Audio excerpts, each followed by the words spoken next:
सभी किसान साथियों एवं नौजवानों का मेरा नमस्कार। आप सभी किसान साथियों को अपने यूट्यूब नंबर 1 खेती किसानी में बहुत बहुत स्वागत करता हूं। किसान भाइयों, ये वीडियो में उत्तर प्रदेश के जनपद अयोध्या, ब्लॉक खरनटीनगंज, देवनपारा से शूट कर रहा हूं। और जैसे कि ये आप वीडियो में देख सकते हैं किसान साथियों, ये हमारा फूल गोभी का जो पौधा है, सिजेंटा प्रजात का CFL 1522 फूल गोभी का पौधा है।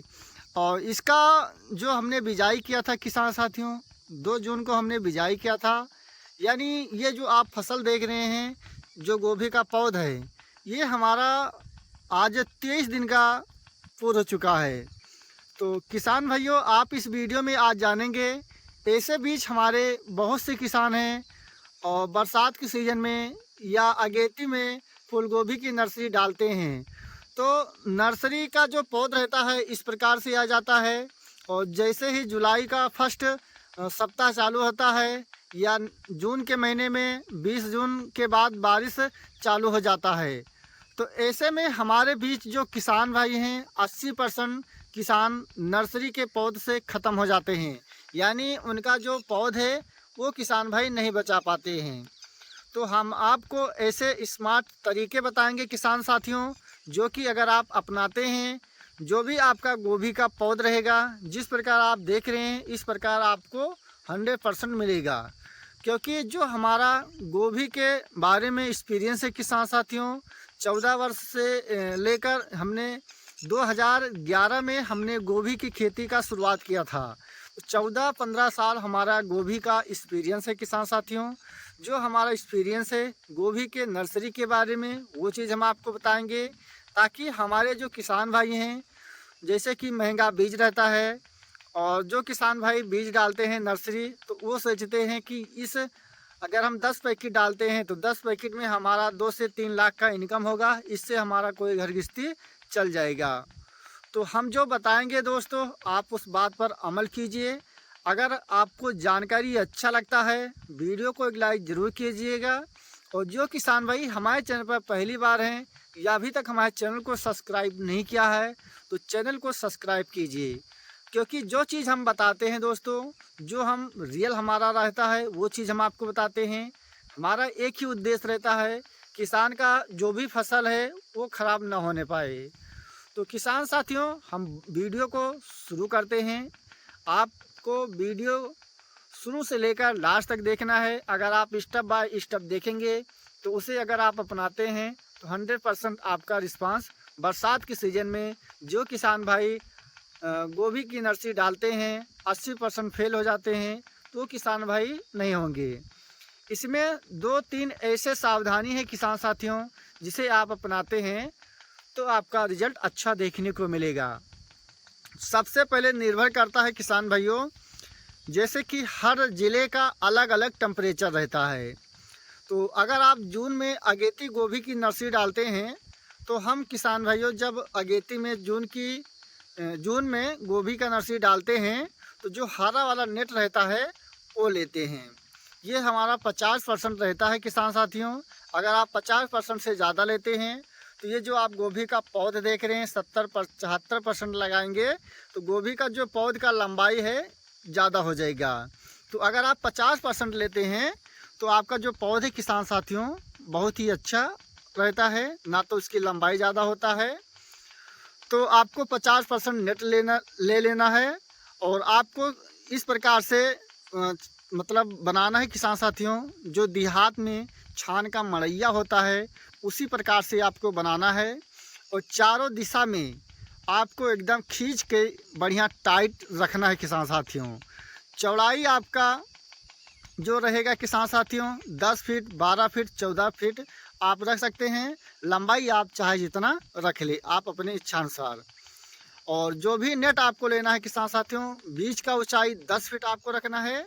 और जो किनारा आपको रखना है किसान साथियों, ये आपका 4 फीट रखना है। यानी 6 फीट हमारा ढालू होना चाहिए।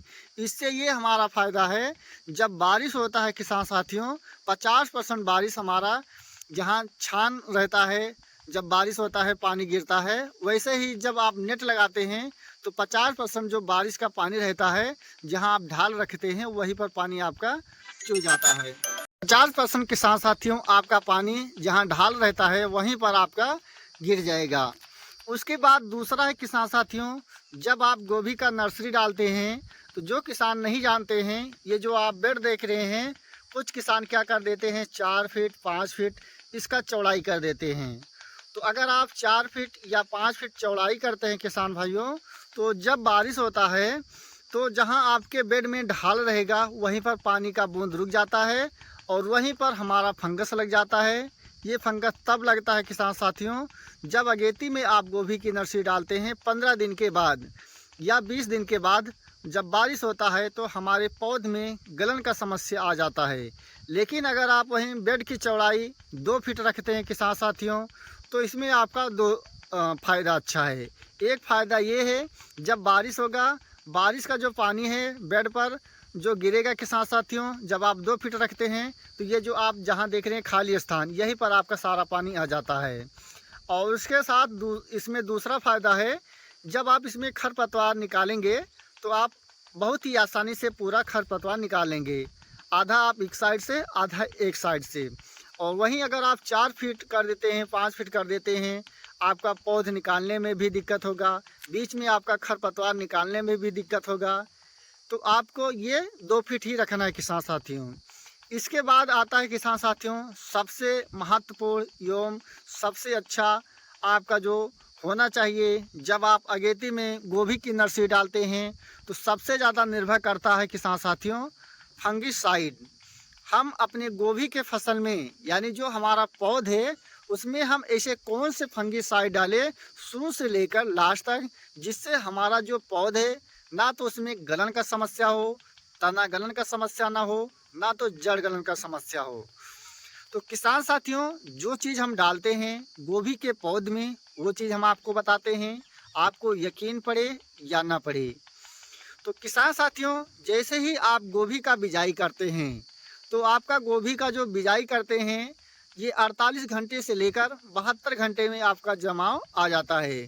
और जब आपका जर्मिनेशन आ जाता है किसान साथियों, आपको शाम के समय ही बोरा हटाना है 4-5 बजे के आसपास।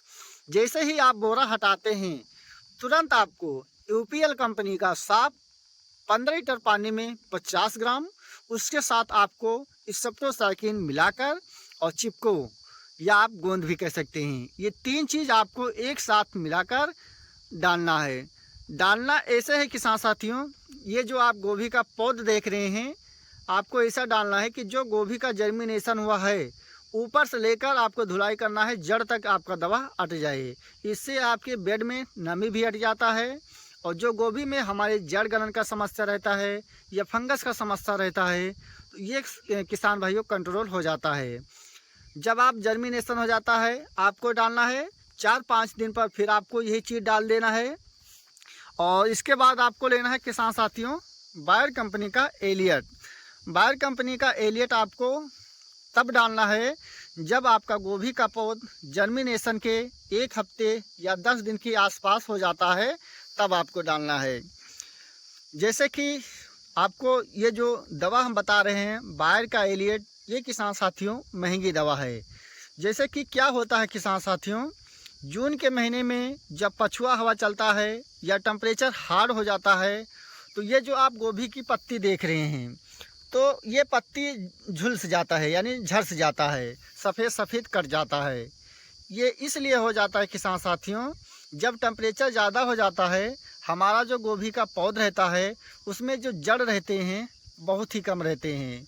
और ऐसे स्थिति में अगर आप बायर कंपनी का एलियट 15 लीटर पानी में 35 ग्राम उसके साथ स्टेप्टोसाइक्लिन और गोंद मिलाकर आप डालते हैं, डालने का ये तरीका होना चाहिए, जो भी नर्सरी में हम दवा डालते हैं ये दवा हमारा पौध से लेकर तना तक, ये आप देख सकते हैं, आपको ऐसे दवा डालना है यहाँ से लेकर आपका यहाँ तक अट जाना चाहिए। ये जो मिट्टी है यहाँ तक अट जाना चाहिए, पूरा धुल जाना चाहिए पौध।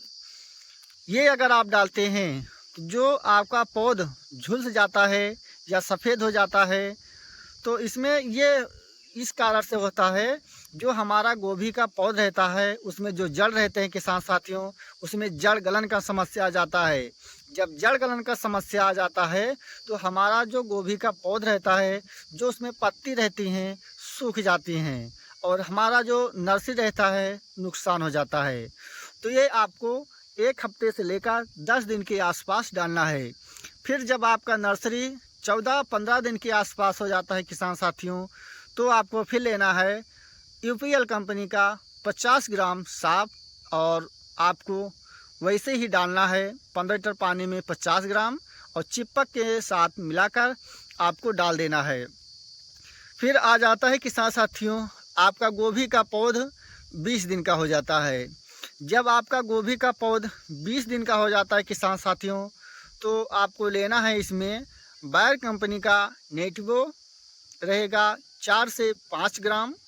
ये जो आप गोभी का पौध देख रहे हैं, अगर आपका पौध इस अवस्था में है तो 4 से 5 ग्राम आपका बायर कंपनी का नेटिवो, 25 ग्राम साफ, या इसके अलावा आप सिजेंटा कंपनी का रीडोमिल गोल्ड आपको लेना है 25 से 30 ग्राम। ये दोनों फंगिसाइड में से आपको एक ही चीज़ लेना है, यानी बायर कंपनी का नेटिवो 4 से 5 ग्राम 15 लीटर पानी में, यूपीएल कंपनी का साफ, या इसके अलावा आप सिजेंटा कंपनी का रीडोमिल गोल्ड, ये दोनों कॉम्बिनेशन आपको मिलाना है। चाहे आप साफ ले लें बायर के साथ या आप रीडोमिल गोल्ड ले लें, दो में से आपको एक ही चीज़ लेना है। और चिपको ले लेना है, ये चीज़ आपको डालना है। इसके डालने से ये हमारा फ़ायदा है किसान साथियों, अगर हम सिजेंटा कंपनी का रीडोमिल गोल्ड लेते हैं तो कुछ गोभी का जो पत्ता रहता है पीला हो जाता है, या कुछ गोभी में जब हम गोभी का पत्ता पलट कर देखते हैं तो झुलसा का समस्या रहता है। तो ये हमारे गोभी के पौधे में ये समस्या हमें देखने को नहीं मिलेगा। और उसके साथ अगर आप क्या नाम नेटिवो लेते हैं किसान साथियों, तो हमारा जो गोभी का पौधा है उसका जो तना है मजबूत रहता है, पत्ती मजबूत रहता है, और हमारा जो पौधा रहता है 4-5 दिन तक हमारा पौध जो ग्रोथ होता है, लंबाई जो रहता है, तेज़ी से भागता है, ये थोड़ा रुक जाता है। इससे हमारा जड़ का विकास होता है, तना मजबूत हो जाता है, पत्ती हमारा हार्ड हो जाता है। और ऐसे में जब हम ट्रांसप्लांट करते हैं तो हमारा जो पौध रहता है बहुत ही अच्छा और बहुत ही स्वस्थ रहता है किसान साथियों। फिर आपको 25 दिन का जब फसल हो जाता है किसान साथियों, आपको 7 से 8 ग्राम बायर का नेटिवो या आप कस्टोडिया 15 लीटर पानी में 15 ग्राम, और उसके साथ आपका सिजेंटा कंपनी का रीडोमिल गोल्ड 30 ग्राम, ये दोनों चीज़ में से आपको एक साथ मिलाकर अपने गोभी के फसल में डालना है। और जब आपका अवस्था गोभी का पौध 30 दिन का हो जाता है किसान साथियों, तो आपको इसमें बायर कंपनी का नेटिवो 10 ग्राम, 25 ग्राम साफ और चिपक के साथ आपको ऐसे धुलाई करना है कि हमारा जो पौधे किसान साथियों, ये जो बेड आप देख रहे हैं पूरा एकदम जड़ तक पूरा आपको तर कर देना है। और जब आप जड़ तक तर कर देते हैं किसान साथियों, 1 हफ्ते बाद अपने खेत में ट्रांसप्लांट करते हैं, तो आपकी गोभी में जो तना गलन का समस्या आ जाता है ट्रांसप्लांट करने के बाद, ये समस्या आपके गोभी में देखने को नहीं मिलेगा किसान साथियों। तो किसान भाइयों, अगर जानकारी अच्छा लगा अपने दोस्तों को ज़्यादा से ज़्यादा शेयर करें, और जो किसान भाई हमारे चैनल पर पहली बार हैं या अभी तक हमारे चैनल को सब्सक्राइब नहीं किया है तो चैनल को सब्सक्राइब कीजिए दोस्तों। फिर मिलेंगे नेक्स्ट वीडियो में, तब तक के लिए जय जवान जय किसान।